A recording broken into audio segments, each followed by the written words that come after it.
Capables de franchir plus de 1,2 fois leur taille, les sauteurs en hauteur sont des athlètes ultra techniques dont la spécialité n'a cessé d'évoluer depuis le 19e siècle.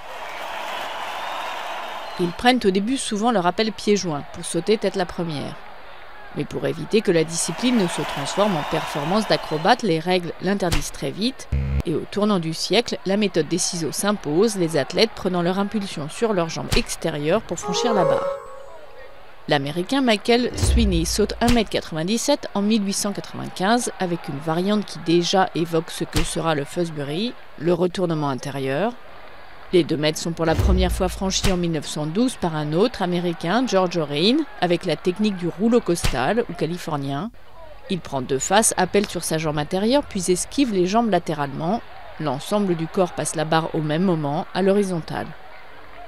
Le rouleau ventral apparaît à son tour dans les années 1940. Les athlètes prennent encore appel sur la jambe intérieure mais enroulent cette fois le corps tête la première autour de la barre. Le règlement l'autorise de nouveau depuis 1938. Le Russe Valéry Brumel établit ainsi un record à 2,28 m en 1963. Mais la plus connue des révolutions intervient aux Jeux de Mexico en 1968, quand l'Américain Dick Fosbury franchit la barre de dos à la surprise générale. Il s'approche en s'inclinant en arrière, prend appel sur sa jambe extérieure et propulse son corps en hauteur vers la barre dans un mouvement de rotation de la hanche opposée. Comme en saut ventral, il saute tête la première, mais cette fois le corps face au ciel. La technique permettra au Cubain Javier Sotomayor de sauter 2,45 m en 1993, un record toujours inégalé.